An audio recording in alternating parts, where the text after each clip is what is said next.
Selamat malam warga WB yang terkasih. Hari ini kita dapat berkumpul lagi dalam aplikasi Microsoft Meet. Ya, bahagia sekali, apalagi hari ini kita kedatangan seorang Romo Oyon yang akan memberikan renungan bagi kita. Baik, saya bacakan yang bertugas hari ini. Yang memberikan sambutan saya sendiri Subekti. Nyanyian pembukaan oleh Pak Budiono, doa pembukaan oleh Ibu Lufi, renungan oleh Romo Oyon, doa penutup oleh Pak Bambang, nyanyian penutup oleh Pak Budiono, dan salam penutup nanti saya sendiri. Ya, selanjutnya diteruskan dengan Pak Budi untuk nyanyian. Ya, selamat malam Romo dan rekan semuanya. Kita angkat satu pujian bahwa Allah itu sungguh-sungguh baik.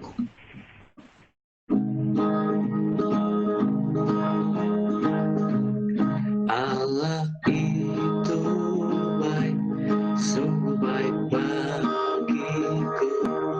Ditunjukkannya kasih setianya yang menyediakan yang ku perlukan, menyatakan kebaikan, menyatakan kebaikan, menyatakan kebaikan yang berlaku. Kasih setianya tak pernah berubah, dulu, sekarang, dan selamanya. Ajarlah rasa dalam namanya, Yesusku luar biasa. Allah baik, sungguh baik, ditunjukkannya kasih setianya yang menyediakan yang ku perlukan, menyatakan kebaikan, menyatakan kebaikan, menyatakan kebaikannya padaku. Kasih setianya tak pernah berubah, dulu, sekarang, dan selamanya. Ajarlah rasa dalam namanya, Yesus luar biasa. Yesus luar biasa. Yesus luar biasa. Marilah kita berdoa dalam nama Bapa dan Putra dan Roh Kudus. Amin.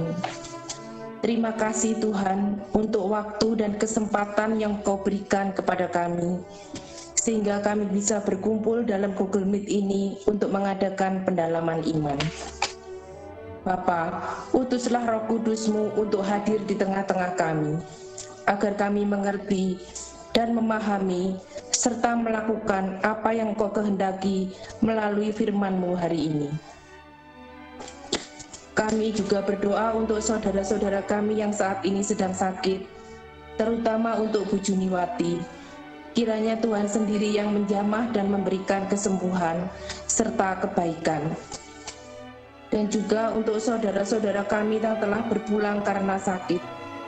Kiranya Tuhan memberikan kedamaian dan juga kekuatan bagi keluarga yang ditinggalkan.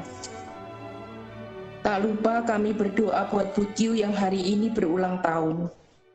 Kiranya Tuhan berikan berkat panjang umur, kesehatan, dan semakin setia serta mencintai Engkau.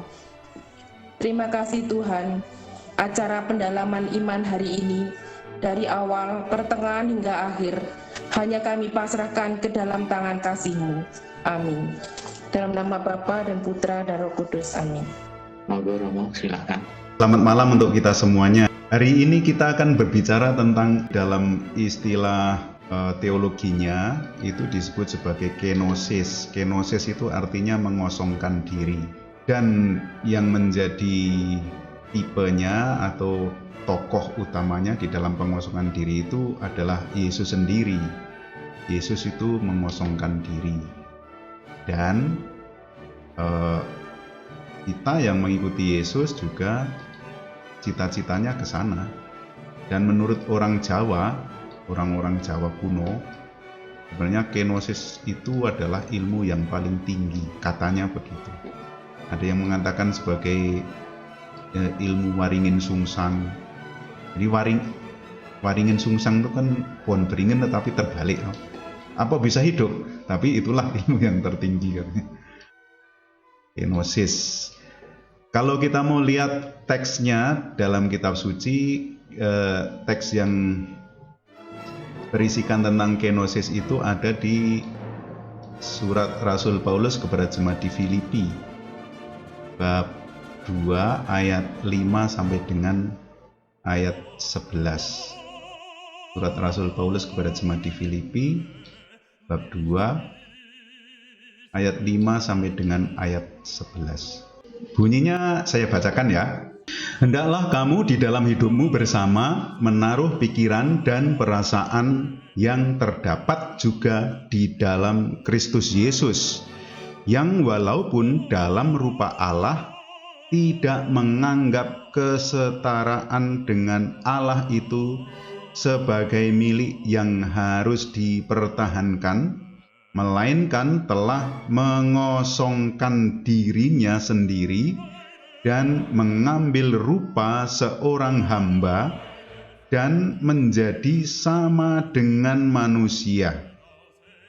Dan dalam keadaan sebagai manusia, ia telah merendahkan dirinya dan taat sampai mati, bahkan sampai mati di kayu salib.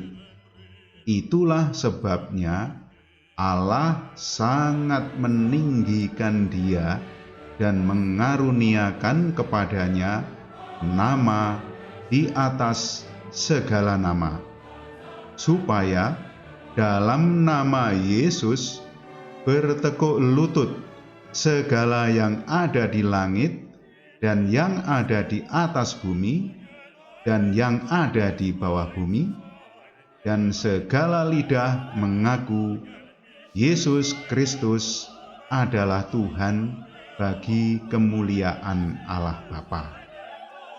Nah, itu kira-kira bunyinya. Bunyi surat Rasul Paulus kepada jemaat di Filipi tentang kenosis itu. Sebenarnya seluruh karya penyelamatan terjadi di dalam Yesus itu melalui kenosis itu, dan itu sejarahnya direncanakan sejak kitab Kejadian. Kalau kita baca kitab Kejadian, Allah itu menciptakan manusia baik adanya. Manusia itu diciptakan sebagai citra Allah atau gambar Allah. Oleh karena itu, pokoknya bahagia, tidak ada kekurangan sesuatu pun.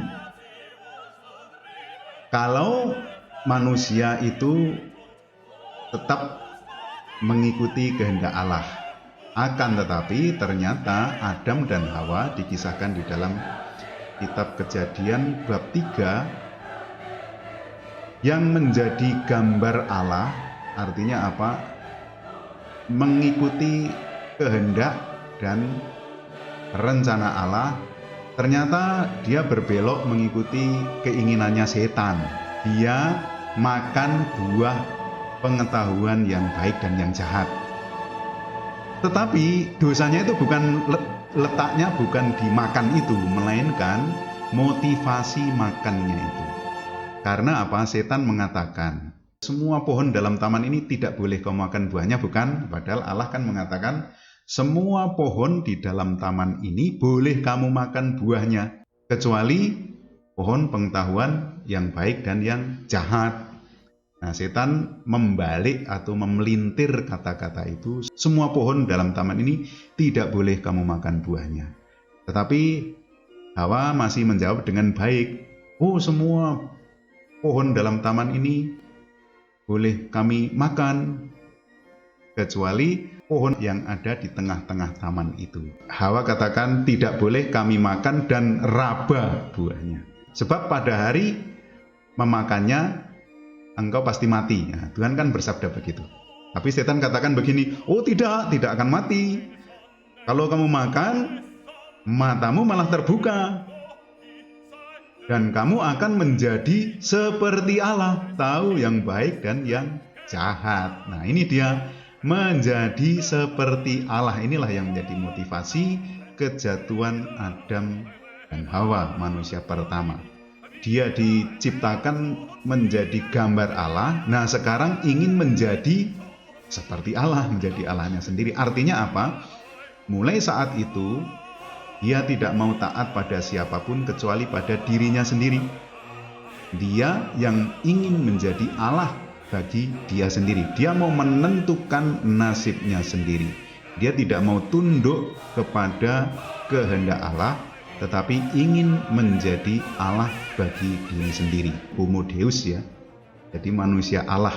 Manusia digoda untuk menjadi Allah bagi diri sendiri. Seharusnya pada waktu itu mereka mati. Adam dan Hawa itu mati. Tetapi ternyata Allah itu Maha Rahim. Ketika jatuh dalam dosa, Allah malahan menjanjikan penyelamat. Di hadapan ular dikatakan begini, aku akan mengadakan permusuhan antara engkau dan perempuan ini, antara keturunanmu dan keturunannya. Keturunannya akan meremukkan kepalamu dan engkau akan meremukkan tumitnya. Kalau kita baca di dalam kitab suci seluruhnya, maka sabda Allah ini sebenarnya merupakan rencana yang nanti digenapi di dalam diri Yesus.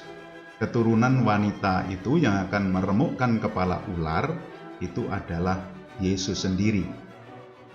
Dan wanita itu adalah Bunda Maria. Karena apa? Karena di dalam tradisi Yahudi, wanita itu tidak bisa mengklaim keturunan. Hanya pria yang bisa mengklaim keturunan. Kalau nggak percaya, baca di silsilah Yesus Kristus di dalam Injil Matius bab 1 ayat 1 sampai dengan ayat 17. Itu laki-laki semua yang memperanakkan. Abraham memperanakkan Ishak, Ishak memperanakkan Yakub, Yakub memperanakkan Yehuda dan saudara-saudaranya. Yehuda memperanakkan Peres dan seterusnya. Itu semuanya laki-laki. Tetapi di dalam kitab Kejadian bab 3 ayat 15 ini dikatakan keturunan wanita itu. Artinya apa? Artinya nanti akan lahir seorang keturunan yang tanpa peranan laki-laki, dan itu akan terjadi dalam diri Bunda Maria. Dia melahirkan Yesus tanpa campur tangan laki-laki. Yesus lahir dari Roh Kudus. Itu dia. Nah, kalau kita baca lagi sesudah Adam dan Hawa, itu nanti akan ada sejarah kejatuhan terus yang sebenarnya menunjukkan antikenosis. Orang-orang atau tokoh-tokoh yang tidak bisa mengosongkan diri. Yang dimulai dengan Adam dan Hawa, dia tidak mau tunduk kepada Allah, tetapi meninggikan diri, ingin menjadi seperti Allah. Kemudian Kain karena persembahannya tidak diterima oleh Tuhan, lalu marah dan menyingkirkan Habel, adiknya sendiri. Jadi ini lagi-lagi karena merasa rendah lalu mau meninggikan diri dengan menyingkirkan orang yang tinggi, yang dalam hal ini Habel itu kan diterima, jadi posisinya seolah-olah tinggi ya. Kain merasa rendah, supaya dia merasa tinggi, maka yang tinggi disingkirkan. Ini adalah antikenosis lagi, yang tidak mau mengosongkan diri tetapi meninggikan diri. Kemudian setelah Kain muncul generasi Nuh yang mengawinkan antara kebijaksanaan manusia dengan kebijaksanaan Allah. Pada waktu itu moralnya kurang baik ya, sehingga bumi dilenyapkan dengan air bah. Setelah generasi Nuh muncul generasi Menara Babel, di mana dikatakan di dalam generasi Menara Babel itu mereka membangun menara yang mencapai langit. Mereka mencari nama. Lihat, ini mencari nama berarti meninggikan diri. Seharusnya panggilan manusia adalah mencari nama Tuhan, tetapi mereka mencari nama untuk diri sendiri dan menjarah wilayah Tuhan dengan membangun menara sampai ke langit. Itu adalah tokoh-tokoh antikenosis. Adam ingin menjadi seperti Allah, Abel dan Kain tidak menerima saudaranya sendiri, tidak menerima perbedaan dan menyingkirkan orang yang kira-kira menghalangi keinginannya untuk menjadi tinggi. Generasi Nuh itu mengawinkan kebijaksanaan manusia dengan kebijaksanaan Allah. Bahasanya itu, bahasa kitab sucinya itu, anak-anak Allah kawin dengan anak perempuan-perempuan anak-anak manusia. Bahasanya begitu. Terus generasi Menara Babel itu mencari nama. Itu dikisahkan di dalam kitab Kejadian bab 1 sampai dengan bab 11. Mulai kitab Kejadian bab 12 itu ada sesuatu yang baru, yang bertolak belakang. Dimulai dengan tokoh namanya Abraham. Nah, Abraham itu adalah tokoh yang pro-kenosis, bukan anti-kenosis. Karena apa? Abraham itu pergi mengikuti kehendak Tuhan dengan pergi dari rumahnya, rumah bapaknya, negerinya, dari keluarganya. Dan itu kan pergi dari kenyamanan, dari keamanan, dari jaminan masa mendatang ke tempat yang akan ditunjukkan oleh Tuhan yang tidak jelas. Itu dia kenosis, mengosongkan diri. Kemudian Ishak itu dikorbankan di atas puncak gunung. Itu juga mengosongkan diri. Dia anak terkasih itu kan mestinya dimanja, tetapi dia malah disuruh, Tuhan menyuruh Abraham untuk mengorbankan dia di suatu gunung. Kemudian Yakub itu dia menipu saudaranya Esau, lalu dia pergi kepada pamannya. Tetapi kemudian dia bertobat dan berdamai dengan saudaranya. Dengan cara apa berdamai itu? Setengah mati. Banyak yang dikorbankan, harta benda dikorbankan, lalu dia berdoa, lalu dia juga menyembah ke tanah sampai 7 kali. Itu kan berarti merendahkan diri. Dan itulah lambang kenosis. Lalu Yusuf, di dalam kitab Kejadian, anak Yusuf itu adalah anaknya Yakub, salah satu dari suku Israel, yang dikisahkan dari kitab Kejadian bab 37 sampai bab 50. Itu juga menunjukkan kenosis. Dia itu anak yang paling dikasihi, tetapi karena dikasihi maka saudara-saudaranya membenci dia. Dan kemudian dia mau dibunuh oleh saudara-saudaranya. Lalu dijual sampai ke Mesir. Nah, di Mesir dia menjadi tokoh yang besar.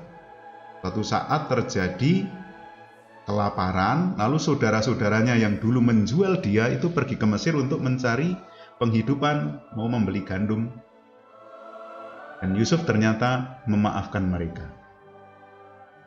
Teksnya bagus di dalam kitab Kejadian bab 45 ayat 4 dan 5. Ini mistik ya, Kejadian 45 ayat 4 dan 5. Kalau mau menghafalkan gampang. Bunyinya, Bunyinya tak bacakan. Di sini ada teks. Jadi Yusuf itu dibenci, lalu dijual. Setelah dijual ternyata dia menjadi orang yang terkenal, orang yang sukses. Kalau dijual oleh saudara-saudara saya, pasti saya mendendam toh, dan bersumpah serapah, awas kalau terjadi suatu saat ada kesempatan saya membalas, maka saya akan membalas. Itu kalau saya. Tetapi kalau kita baca kitab Kejadian bab 45 ayat 4 dan 5, lain sama sekali. Kejadian bab 45 ayat 4 dan 5. Saya baca saja mulai dari ayat 1. Ketika itu Yusuf tidak dapat menahan hatinya lagi di depan semua orang yang berdiri di dekatnya. Lalu berserulah ia, suruhlah keluar semua orang dari sini. Maka tidak ada seorang pun yang tinggal di situ bersama-sama Yusuf ketika ia memperkenalkan dirinya kepada saudara-saudaranya. Setelah itu, menangislah ia keras-keras sehingga kedengaran kepada orang Mesir dan kepada seisi istana Firaun. Jadi Yusuf menangis keras-keras. Kita bisa bayangkan, meraung-raung sampai seluruh istana mendengar. Dan Yusuf berkata kepada saudara-saudaranya, "Akulah Yusuf." Jadi pada waktu itu saudara-saudaranya belum tahu bahwa yang di depan mereka itu, yang berkuasa itu adalah Yusuf, saudaranya itu. Maka Yusuf memperkenalkan diri, "Akulah Yusuf. Masih hidupkah Bapa?" Tetapi saudara-saudaranya tidak dapat menjawabnya sebab mereka takut dan gemetar menghadapi dia. Lalu kata Yusuf kepada saudara-saudaranya itu, "Marilah dekat-dekat." Maka mendekatlah mereka. Katanya lagi, "Akulah Yusuf, saudaramu yang kamu jual ke Mesir. Tetapi sekarang janganlah bersusah hati dan janganlah menyesali diri karena kamu menjual aku ke sini. Sebab untuk memelihara kehidupanlah Allah menyuruh aku mendahului kamu." Nah, ini dia inti dari kenosis itu, yaitu melihat di dalam seluruh peristiwa hidupnya itu ada Allah yang merencanakannya. Bahkan Yusuf bisa mengalami atau bisa merasakan bahwa di dalam peristiwa hidupnya yang pahit itu, yang dijual, yang dibenci oleh keluarganya, dan mendapatkan banyak sekali pengalaman yang menyakitkan itu, dia bisa mengatakan bahwa Allah yang menyuruh dia mendahului mereka ke situ. Jadi di balik seluruh rencana suka duka hidupnya ada rencana Allah. Dan itulah kenosis, seperti Yesus yang melihat atau meyakini di dalam peristiwa perjalanan sengsara dan salibnya itu, itulah rencana Allah untuk menyelamatkan manusia.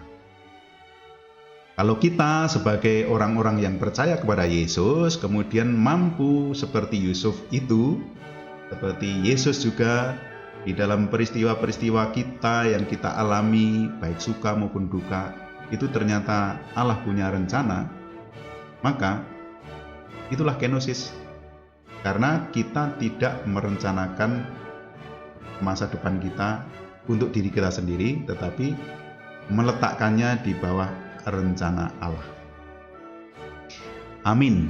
Mari Bapak Bang, silakan doa penutup, Pak. Marilah berdoa.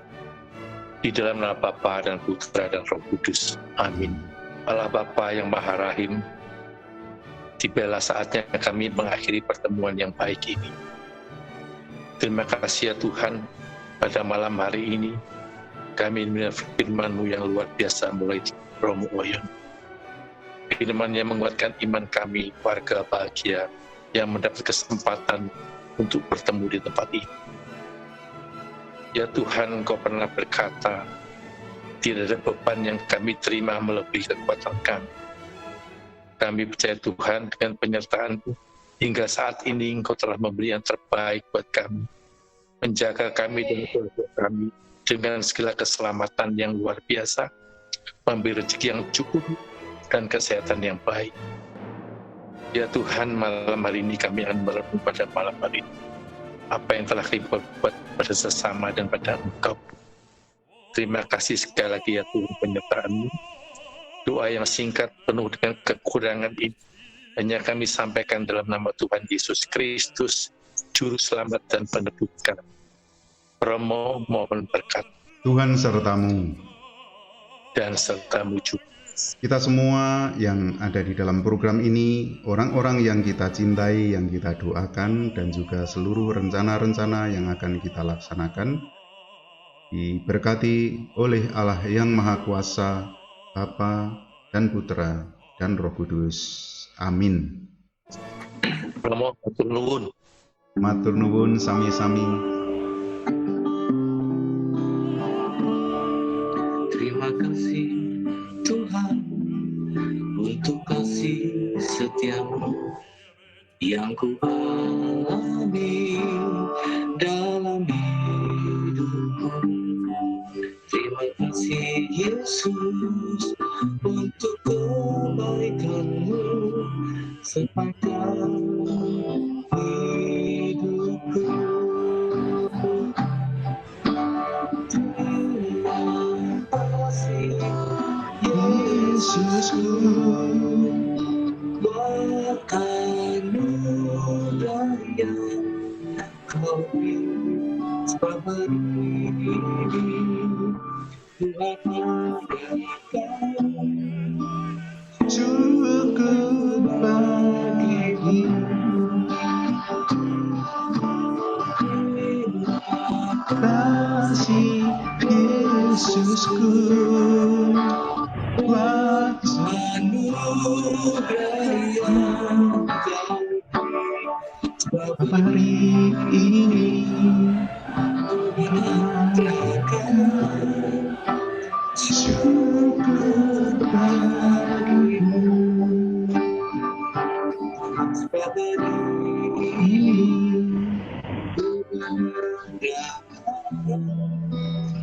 Syukur bagimu.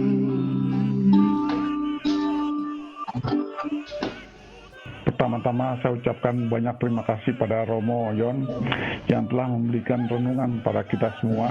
Sama-sama. Semoga kita semua menjadi mulai dari nol lagi seperti yang kita harapkan sama-sama. Dan kita akan ketemu kembali pada hari Jumat nanti. Mudah-mudahan semua sehat dan bisa berkumpul dengan full. Artinya tidak ada yang bisa absen. Selamat malam semua. yang mau bertanya. Izin bertanya, kamu? Ya, silahkan. Iya. Tadi Romo nyinggung tentang ajaran Jawa.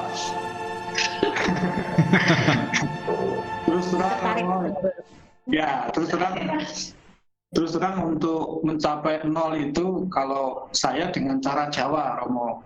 Iya, iya. Yaitu dengan istilah suwung itu ya. Jadi dengan cara suwung itu, jadi dalam meditasi saya selalu dengan cara itu untuk menyuwungkan diri supaya kondisi suwung itu, sehingga kalau orang Jawa nanti bisa mencapai manunggaling kaulo Gusti kan gitu kan. Iya. Ya. Nah, yang saya tanyakan ini banyak sebetulnya Romo ya yang kaitan dengan ajaran Yesus Kristus ini yang ada di Jawa, kalau kita sebut kejawen ya, nanti dipikir agama atau kejawen ya, ajaran Jawa saya nyebutnya. Itu banyak sekali, seperti misalnya apa itu karsa, cipta, terus rasa itu. Yo. Identik dengan kehendak atau kuasa, dengan firman dan dengan Roh Kudus itu. Ya, yang saya tanyakan, sejauh mana kita bisa memanfaatkan atau menggunakan ajaran-ajaran di luar Katolik, Romo, untuk jatuhnya meningkatkan keimanan kita gitu.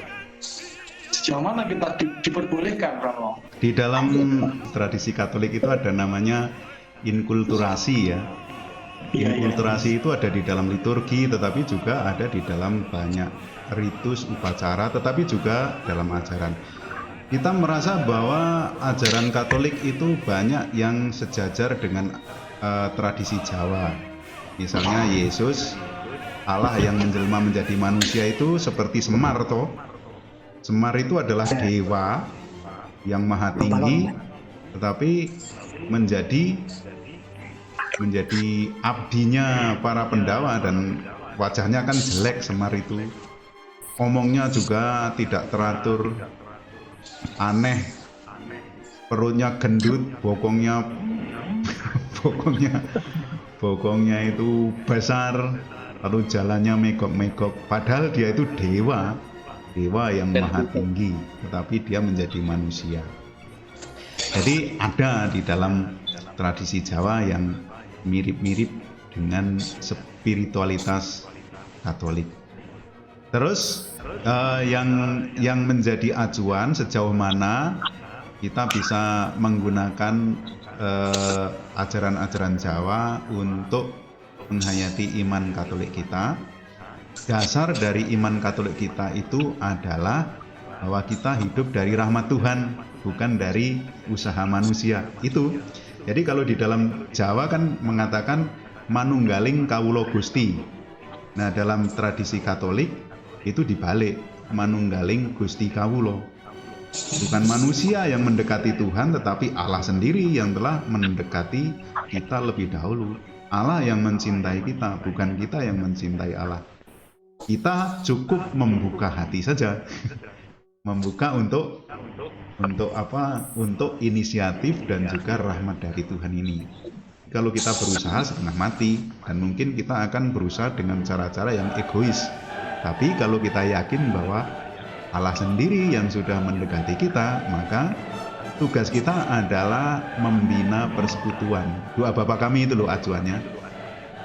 Bukan Bapak saya, bukan Bapak kelompok saya atau kelompok, tetapi Bapa kami seluruh manusia. Jadi kita diajak untuk membina persatuan segala bangsa menjadi satu saudara, dan Allah sendiri menjadi Bapa kita.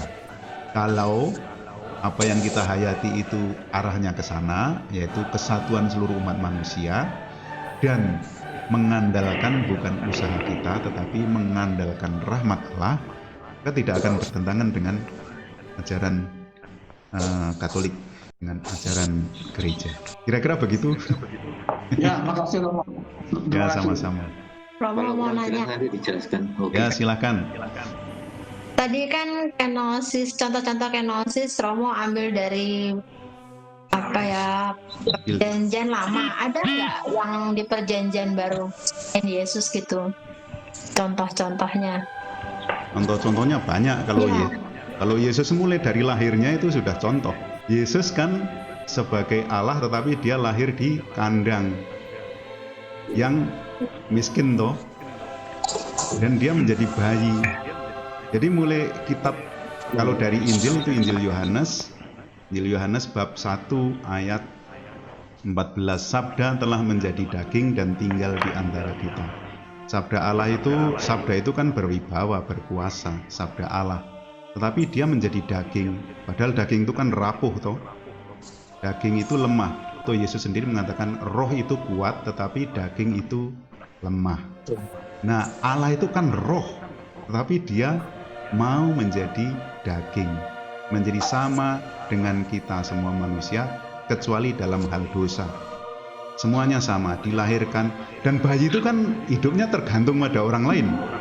Hidupnya tergantung pada lingkungannya. Kalau lingkungannya jahat, ya bayinya nanti kasihan. Nah, ini Allah yang mengatur segala sesuatu, lah kok mau menjadi bayi yang diatur oleh lingkungannya. Itulah yang disebut sebagai kenosis, merendahkan diri.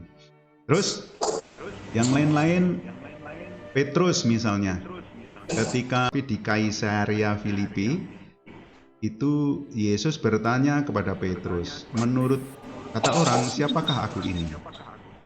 Lalu mereka menjawab, ada yang mengatakan Yohanes Pembaptis, ada yang mengatakan Elia, ada yang mengatakan Yeremia, ada yang mengatakan salah satu dari para nabi.